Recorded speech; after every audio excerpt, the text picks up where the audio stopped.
কেনার পর যদি ত্রুটি দেখা যায় তাহলে কি করবে? আপনি ভালো পশু কিনে নিয়ে আসলেন, কোরবানি করবেন, রেখে দিচ্ছেন, খাওয়াচ্ছেন, হঠাৎ করে দেখা গেল চোখের সমস্যা, যে কোনো কারণে পা ভেঙে গেছে, বড় ধরনের সমস্যা হয়েছে, তখন কি করবেন?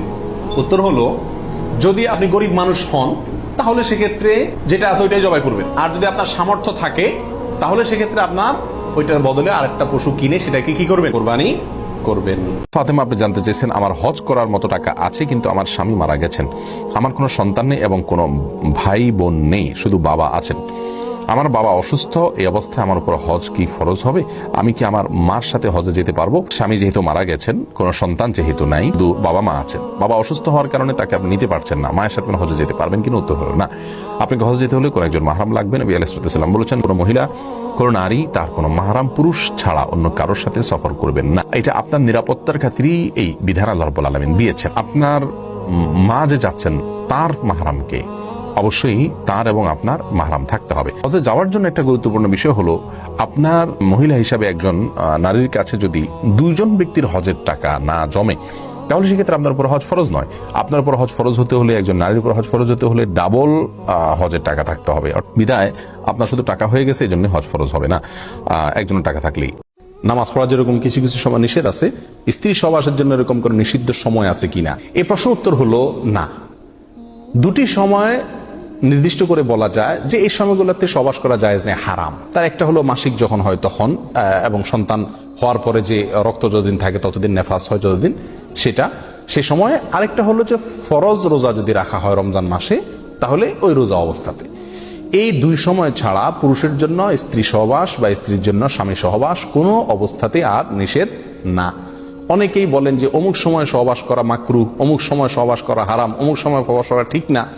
এগুলো সব মন গড়া কথাবার্তা, ভিত্তিহীন কথাবার্তা। এর সাথে ইসলামের শরিয়ার কোনো সম্পর্ক নাই। সময় সহবাস করলে এই বাচ্চা এরকম হয়, এই সমস্যা হয়, ওই অসুবিধা হয়, এই সময় সহবাস করা ঠিক না, এগুলো সবগুলা ভুয়া এবং ভিত্তিহীন কথাবার্তা। গুনাহ থেকে বেঁচে থাকার জন্য সবচেয়ে বড় প্রয়োজন হলো, বেশি প্রয়োজন হলো আল্লাহ তাআলার অনুগ্রহ। আল্লাহর কাছে আপনি দোয়া করুন এবং হাত তুলে দোয়া করুন, চোখের পানি ফেলুন, সিজদায় গিয়ে বলুন, আল্লাহ আপনি আমাকে তৌফিক দেন, আপনি আমাকে সামর্থ্য দেন যেন আমি গুনাহ থেকে বেঁচে থাকতে পারি। এরপরেও আপনাকে আরো কিছু কাজ পাশাপাশি চালিয়ে যেতে হবে, আর সেটা হলো গুনাহ থেকে বাঁচার জন্য গুনাহের পরিবেশ থেকে আপনাকে দূরে সরে আসতে হবে। যেমন ফেসবুক অ্যাক্টিভিটিস কারণে কিছু গুনাহ হয়, তাহলে সেই অ্যাক্টিভিটিস থেকে আপনাকে দূরে সরে আসতে হবে, অথবা সেটাকে নিয়ন্ত্রণ করতে হবে, অথবা এটা যারা বোঝেন তাদের পরামর্শ নিতে হবে যে গুনাহের সাথে যাতে আমার সংশ্লিষ্ট না হয় সেরকম কিভাবে করা যায়।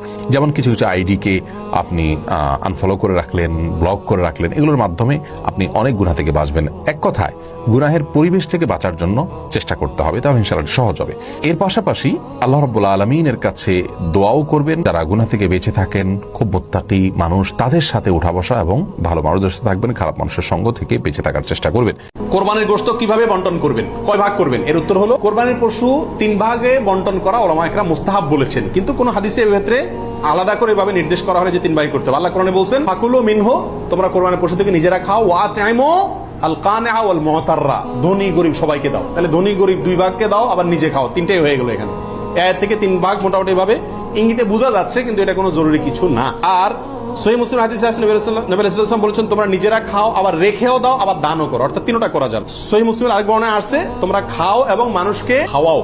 তাহলে বোঝা গেল নিজে খাওয়া, অন্যকে দান করা সবগুলাই উত্তম এই কোরবানির গোশতের ক্ষেত্রে। ইমার্জেন্সি ব্যালেন্সের জন্য চার্জ দিতে হয়, সেটা কি সুদের আওতায় পড়বে? এক্ষেত্রে করণীয় কি? এটা নিয়ে একটা বক্তব্য আমরা এর আগে দিয়েছিলাম। ইমার্জেন্সি ব্যালেন্সের জন্য যে চার্জ দিতে হয় সেটা যদি তারা প্রসেসিং ফি হিসেবে নেয় তাহলে সেটি সুদের আওতায় পড়বে না। যে আপনাকে লোন দিলাম, আমরা লোন স্যাংশন করলাম, আবার সেটা কেটে নিলাম, এই যে প্রসেসটা, এই প্রসেসের জন্য আমরা ফি নিতে পারি আপনাকে এই সার্ভিসটা দেওয়ার জন্য।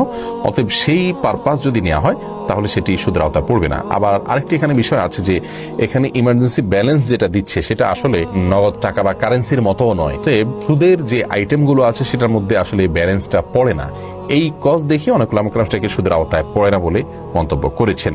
যদিও আমরা এটাকে এর আগে সুদের আওতায় পড়ে বলে একটা বক্তব্য বলেছিলাম, পরবর্তীতে আমাদের বক্তব্য আমরা প্রত্যাহার করেছি, ভিডিওটা আমরা ডিলিট করে নিয়েছি উলামা ইকরাম অন্যান্য গবেষণাগুলো সামনে আসার পর। আমার মোবাইল একবার এক মেয়ে মেসেজ পাঠাইছে যে, হুজুর আমি আপনার সাথে বিয়ে বসতে চাই। আমি জানি আপনার ছেলে মেয়ে আছে, আপনি বুড়ো মানুষ, কিন্তু তার বিয়ে বসতে চাই। তো আমি তখন মেসেজ দেখি, আননোন নাম্বার থেকে আসছে, মেসেজ দেখে আমার ওয়াইফকে বললাম, এটা উত্তর দাও তো একটু। তো বেচারি মোবাইলটা নিয়ে প্রথমে চ্যাটিং করলেন, তোমার বয়স কত, কি, তো বললো যে এসএসসি পরীক্ষার্থী। এসএসসি পরীক্ষার্থী বলে, এসএসসি পরীক্ষার্থী, তোমার বয়স তো অনেক কম, আর এই বেটা তো বুড়া, সে এখন নানা হচ্ছে, তুমি তার সাথে বিয়ে করবে, পাগল হয়েছে তুমি? তখন ও বুঝে ফেলছে যে এদিক থেকে অন্য কেউ। তো আমার ওয়াইফ একদিন ফোন দিস, ডাইরেক্ট কল দিলে সে ধরছে, ধরার পরে সে তো ভয় ধরছে যে বোকা দিবে। আমার ওয়াইফ বলে যে দেখো, তোমার একটা সুন্দর ভবিষ্যৎ আছে, ভাইরাল। ফারজানা রহমান শারমিন জানতে চেয়েছেন, প্রচন্ড গরমের কারণে যদি ঢিলা গেঞ্জি পরিধান করি তাহলেও কি আল্লাহ লানত বর্ষিত হবে? বোন ফারজানা, যদি বাসা বাড়িতে আপনি পড়েন তাহলে তো আল্লাহ লানত বর্ষিত হওয়ার কোনো প্রশ্নই ওঠে না, যদি গায়ে মহানামের সামনে এসে পড়ে না যান। আপনি বাসাটা পড়ার পর উপর দিয়ে পাতলা ওড়না পরে নেন, যাতে আপনার সৌন্দর্য প্রকাশিত না হয় গায়ে মহারামদের সাথে। এরকম যদি চলেন তাহলে কোনো অসুবিধা নেই বাসা বাড়িতে। আর বাসা বাড়ির বাইরে যদি আপনি যান তাহলে সেক্ষেত্রে বোরকার নিচে যদি আপনি এ ধরনের পোশাক পরেন কোনো অসুবিধা নেই ইনশাআল্লাহ বিদিনিল্লাহ। অর্থাৎ আপনার পর্দা বাইরে যখন যাবেন পর্দা মেনটেন করতে হবে। গরম এর কষ্ট যত বেশি, জাহান্নামের গরমের কষ্ট তার চাইতে অনেক বেশি। অতএব পর্দা লঙ্ঘন যেন না হয়, পরপুরুষের সামনে যাতে আপনার পর্দা লঙ্ঘিত না হয় সে বিষয়টা আপনি খেয়াল করবেন। এছাড়া বাকি অবস্থাতে আপনি করতে পারেন। আল্লাহ তাআলার কাছে সবাইকে যেতে হবে এবং ফিরে আসার আর কোনো সুযোগ থাকবে না। অতএব আমরা কয়েকটা প্রস্তুতি নিতে পারি বা নেওয়া উচিত আমাদের। নাম্বার 1, আমার ইমানটাকে একটু পরখ করা, যে আমার ইমানটা আসলে ঠিক আছে কিনা, আমার বিশ্বাসটা, আমার ফেথটা ঠিক আছে কিনা, কোনো ত্রুটি আছে কিনা, এটাকে নিয়মিত কারেকশন করা, বিশ্বাসটাকে, ইমানটাকে ঠিক করা। নাম্বার 2, ভালো কাজ দিয়ে গোটা জীবনকে সাজাবার চেষ্টা করা, যে আমার প্রতিটি কাজ হয় ভালো নয় মন্দ, হয় নেকামল হিসাবে গণ্য হবে না বদামল হিসাবে গণ্য হবে। মিজানের পাল্লাতে 2টা অপশন আছে, থার্ড কোনো অপশন নাই। আমি যেটাই করি না কেন আমার প্রতিটি মুহূর্ত হয় আমার ভালো কাজে গণ্য হবে, আপনার মন্দ কাজে গণ্য হবে। অতএব এই বিবেচনাটা সবসময় করে হিসেব করে চলা। নাম্বার 3, সবসময় তওবা করতে থাকা। আমরা মানুষ ভুল হতেই পারে, অতএব প্রতিনিয়ত তওবা করে করে কারেকশন করে নতুন করে পথ চলা শুরু করা। নাম্বার 4, মৃত্যুর স্মরণটা বেশি বেশি করে করা। যত বেশি মৃত্যুর স্মরণ, মৃত্যু নিয়ে ভাবতে পারবো, বিশেষ করে কবরস্থানে যাওয়া। মাঝে মধ্যে কোনো মানুষ মারা যায়নি, তারপর আপনি কবরস্থানে চলে গেলেন আত্মীয় স্বজনের কবর জিয়ারত করার জন্য, কিছুক্ষণ দাঁড়ালেন, তাদেরকে সালাম বিনিময় করলেন, আপনার ভিতরে ভাবোদয় হবে যে আমাকে একদিন আসতে হবে এই জায়গাটাতে। নাম্বার 5, কোনো ওসিয়ত করার থাকলে মৃত ব্যক্তি মৃত্যুর আগে জীবিতদের উদ্দেশ্যে ওসিয়তনামা লিখে রেডি করে রাখা, মৃত্যুর প্রস্তুতির অংশ। এবং সেটা একজন মানুষ তরুণ বয়স থেকে, যুবক বয়স থেকেই করতে পারেন, কোনো অসুবিধা নেই। এবং নাম্বার 6, আল্লাহর কাছে ইমানের উপরে অটল থাকার জন্য দোয়া করতে থাকা। আল্লাহ আমাদের সবাইকে আমাদের জীবদ্দশায় আখিরাতের প্রস্তুতি গ্রহণ করে দুনিয়া থেকে যাওয়ার তৌফিক দান করুন।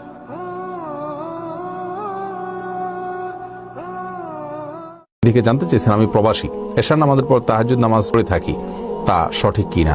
এশার নামাজের পর তাহাজ্জুদ পড়া যায়, আমরা অনেকেই যাই না। তাহাজ্জুদের জন্য অনেকে মনে করে যে ভোর রাত জরুরি, ভোর রাতে তাহাজ্জুদ পড়লে বেশি উত্তম, সন্দেহ নাই। কিন্তু এশার সালাতে সালাম ফেরানোর পর থেকে কিন্তু আপনি তাহাজ্জুদের নিয়তে সালাত পড়তে পারেন, 2 রাকাত করে আপনি যত খুশি সালাত পড়লেন, এরপরে বিতির পরে আপনি শুয়ে গেলেন।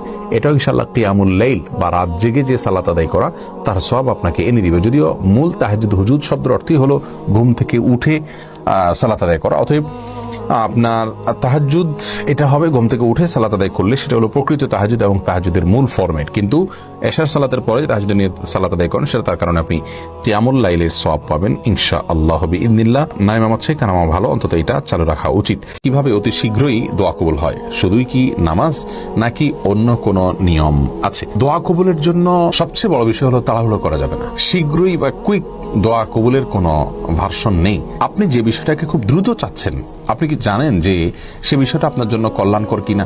আপনি নিশ্চিত না, আমরা কেউ নিশ্চিত নই। আমরা মনে করি যে এই জিনিসটা আমার এখনই পাওয়া দরকার, পেলেই আমার ভালো হবে, অথচ হতে পারে সেটি পেলে আমার অকল্যাণ হবে। দোয়া কবুলের যে শর্তগুলো আছে, হালাল বক্ষণ, আল্লাহর প্রতি কায় মনোবাক্যে দোয়া করা, আন্তরিকতার সাথে দোয়া করা, বিনয়ের সাথে দোয়া করা, কেঁদে কেঁদে দোয়া করা, নবীর প্রতি দুরূদ পাঠ করা দোয়ার মধ্যে, এই সব শর্তগুলো পূরণ করে আপনি দোয়া করবেন, ইনশাআল্লাহ আল্লাহ তাআলা দোয়া বিফলে দিবেন না। হ্যাঁ, দোয়া কবুলের নিশ্চয়তার জন্য আপনি দোয়া কবুলের জায়গাগুলো, দোয়া কবুলের সময়গুলোকে আপনি প্রায়োরিটি দিবেন। দোয়া কবুলের স্থান, কাল ও সময়, 33টি স্থান, কাল, সময়, এগুলো নিয়ে আমরা আলোকপাত করেছি বিভিন্ন হাদিসের আলোকে। সেখান থেকে আপনি দেখে নিতে পারেন যে সময়গুলো দোয়া কবুল হয়, সেগুলো দোয়া বিশেষ করে করবেন।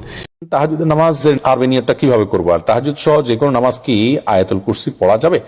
আয়াতুল কুরসি যে কোনো নামাজে আপনি সূরা ফাতিহার পরে অন্য সূরা মিলানোর অংশ হিসেবে পড়তে পারেন, কোনো অসুবিধা নেই। তাহাজ্জুদেও পারেন, অন্যগুলোতেও পারেন।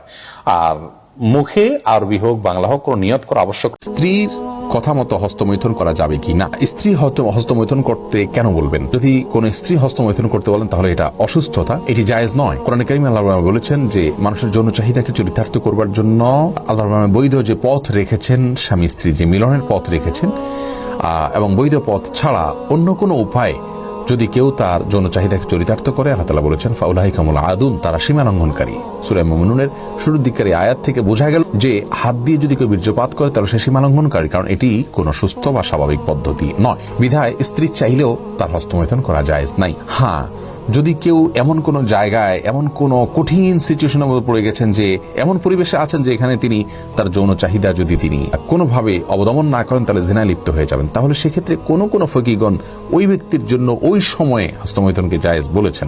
খায়রুল ইসলাম আপনি জানতেছেন তাহিয়াতুল ওযু কি 5 ওয়াক্ত নামাজের আগে পরে পড়া যায়? আগে পড়া যায়, হ্যাঁ পড়া যায়, যে কোনো সময়। হাল মানে নামাজের নিষিদ্ধ সময় নয় এরকম যে বাকি যে কোনো সময় পড়া যেতে পারে। ওযু করার পর মেরিল বা লোশন ব্যবহার করে নামাজ হবে কিনা? হবে, কোনো অসুবিধা নেই। মেরিল বা লোশনে এমন কোনো উপাদান নেই যেটি নাপাক, যা ব্যবহার করলে আমাদের শরীরে নাপাক হয়ে যাবে, যার কারণে এটি ব্যবহার করে সালাত আদায় করলে কোনো অসুবিধা। যে কোনো পেট্রোলিয়াম জেলি, তেল, এর যে কোনোটা আপনি ব্যবহার করতে পারেন, করে আপনি সালাত আদায় করতে পারেন, কোনো অসুবিধা নেই।